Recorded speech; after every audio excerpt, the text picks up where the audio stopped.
Wow, it's already June 30, but there's still a few hours left to leverage these 7 ways to slash your property tax in 2018.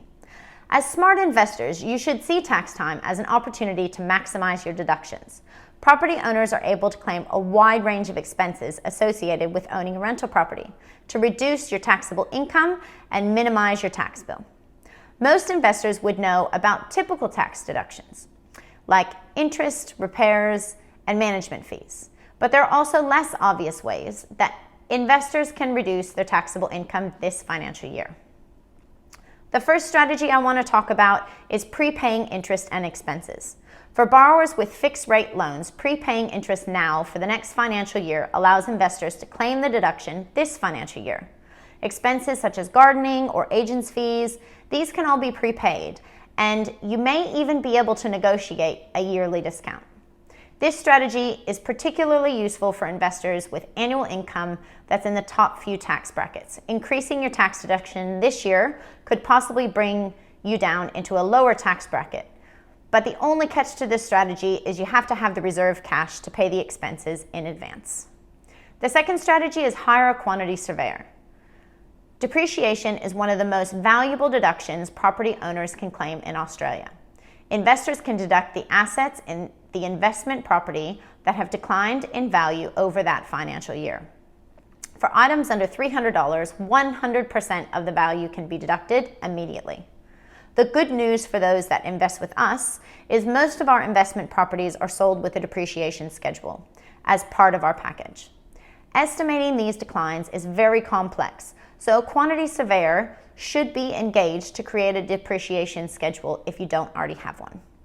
Did you know that depreciation is not claimed correctly by 70 to 80% of investors, which means they're leaving their money on the table? Some investors make the mistake of expecting accountants to care for depreciation, or were put off by the few $100s for the surveyor that could save you thousands. Did you know that if you haven't been claiming depreciation properly in the past, you can amend up to 2 years of tax returns? And remember to include that quantity surveyor and their fees in there too. The third strategy is replacing low-value items before end of financial year. While depreciation for expensive items such as hot water systems are claimed over several years, a 100% deduction is available for items under $300 in the year that they're purchased. So now is the time to replace those before July 1. The fourth strategy is claim borrowing expenses. The cost to take out a loan, including establishment fees, mortgage stamp duty, and mortgage broker fees, can also be claimed through these deductions, but they're spread out over a 5-year period. Also remember to claim mortgage protection insurance if you've taken out a larger mortgage. The fifth strategy is to ensure claims are still valid. Landlords are no longer allowed to claim travel deductions for inspecting, maintaining, and collecting rent. In fact, the fact that they've changed these travel rules indicates that the ATO probably believed that there were some dodgy travel claims going on. So remember that there have been changes to depreciation as well on secondhand items in properties purchased or turned into a rental after May 9th, 2017. A lot of deductions now only apply to new items. The sixth strategy is find a great accountant.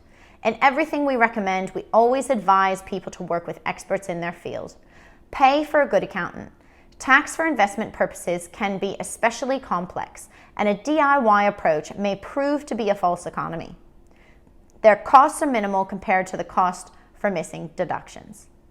Having a good team of qualified experts around you is so important. Number 7, this is pretty obvious, but don't lie to the ATO. They're really cracking down on dodgy deductions for property investors, and the punishment for rotting the system far exceeds any expected savings.